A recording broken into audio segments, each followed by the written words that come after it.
Welcome to the Plume and Page. Today's story is Pride and Prejudice by Jane Austen. Chapter 11. When the ladies were moved after dinner, Elizabeth ran up to her sister, and seeing her well guarded from cold, attended her into the drawing-room, where she was welcomed by her two friends with many professions of pleasure. And Elizabeth had never seen them so agreeable as they were during the hour which passed before the gentlemen appeared.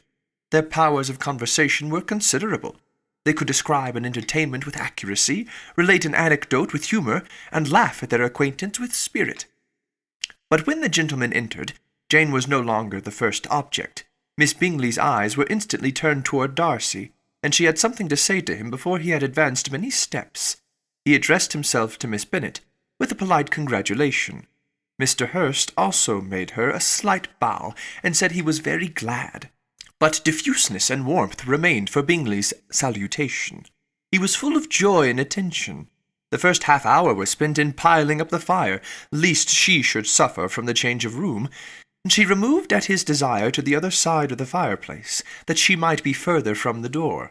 He then sat down by her and talked scarcely to anyone else. Elizabeth, at work in the opposite corner, saw it all with great delight.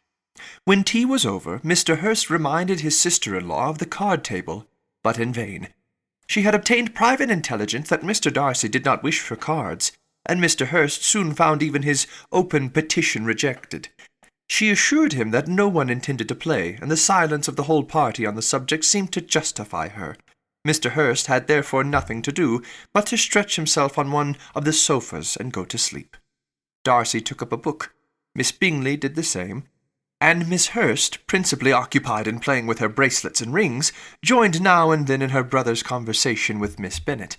Miss Bingley's attention was quite as much engaged in watching Mr. Darcy's progress through his book as in reading her own, and she was perpetually either making some inquiry or looking at his page. She could not win him, however, to any conversation. He merely answered her question and read on.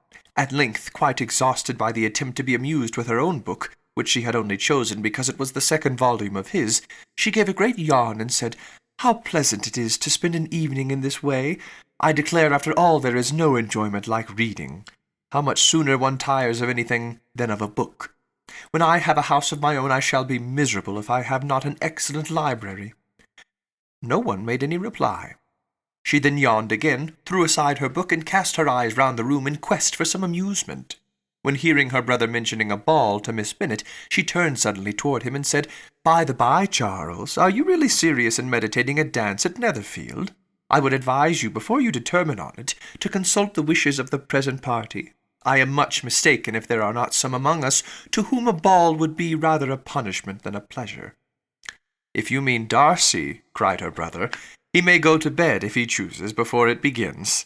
But as for the ball, it is quite a settled thing, and as soon as Nicholas has made white soup enough, I shall send round my cards." "I should like balls infinitely better," she replied, "if they were carried on in a different manner. But there is something insufferably tedious in the usual process of such a meeting. It would surely be much more rational if conversation instead of dancing were made the order of the day." "Much more rational, my dear Caroline, I dare say. But it would not be near so much like a ball." Miss Bingley made no answer, and soon afterwards she got up and walked about the room. Her figure was elegant, and she walked well, but Darcy, at whom it was all aimed, was still inflexibly studious. In the desperation of her feelings, she resolved on one effort more, and, turning to Elizabeth, said, "Miss Eliza Bennet, let me persuade you to follow my example, and take a turn about the room. I assure you it is very refreshing after sitting so long in one attitude." Elizabeth was surprised, but agreed to it immediately. Miss Bingley succeeded no less in the real object of her civility. Mr. Darcy looked up. He was as much awake to the novelty of attention in that quarter as Elizabeth herself could be, and unconsciously closed his book. He was directly invited to join their party, but he declined it, observing that he could imagine but two motives for their choosing to walk up and down the room together, with either of which motives his joining them would interfere. What could he mean? She was dying to know what could be his meaning, and asked Elizabeth whether she could at all understand him. "Not at all," was her answer, "but depend upon it, He means to be severe on us, and our sweet way of disappointing him will be to ask nothing about it. Miss Bingley, however, was incapable of disappointing Mr. Darcy in anything, and persevered therefore in requiring an explanation of his two motives. "I have not the smallest objection to explaining them," said he, as soon as she allowed him to speak. "You either choose this method of passing the evening because you are in each other's confidence, and have secret affairs to discuss, or because you are conscious that your figures appear to the greatest advantage in walking. If the first, I would be completely in your way, and if the second, I can admire you much better as I sit by the fire." "Oh, shocking!" cried Miss Bingley. "I never heard anything so abominable. How shall we punish him for such a speech?" "Nothing so easy, if you have but the inclination," said Elizabeth. "We can all plague and punish one another. Tease him, laugh at him.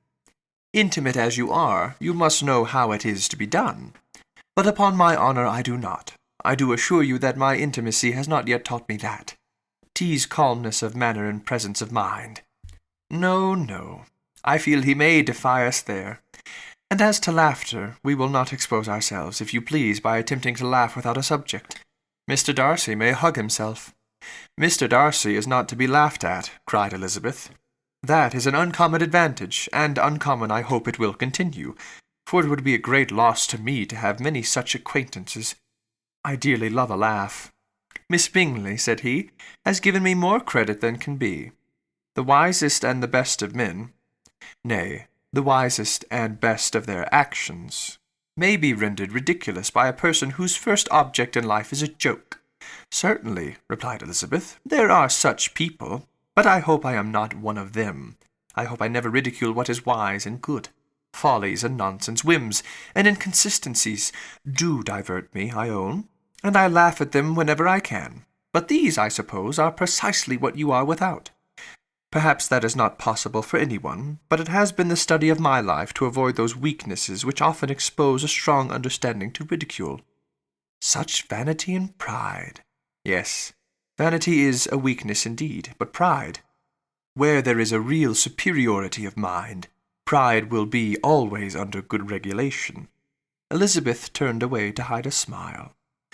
"Your examination of Mr. Darcy is over, I presume," said Miss Bingley. "And pray what is the result?" "I am perfectly convinced by it that Mr. Darcy has no defect. He owns it himself without disguise." "No," said Darcy, "I have made no such pretension. I have faults enough, but they are not, I hope, of understanding. My temper I dare not vouch for. It is, I believe, too little yielding, certainly too little for the convenience of the world. I cannot forget the follies and vices of others so soon as I ought, nor their offences against myself. My feelings are not puffed about with every attempt to move them. My temper would perhaps be called resentful. My good opinion, once lost, is forever lost." "That is a failing indeed," cried Elizabeth. "Implacable resentment is a shade in a character, but you have chosen your fault well. I really cannot laugh at it. You are safe from me. There is, I believe, in every disposition a tendency to some particular evil, a natural defect, which not even the best education can overcome. And your defect is to hate everybody.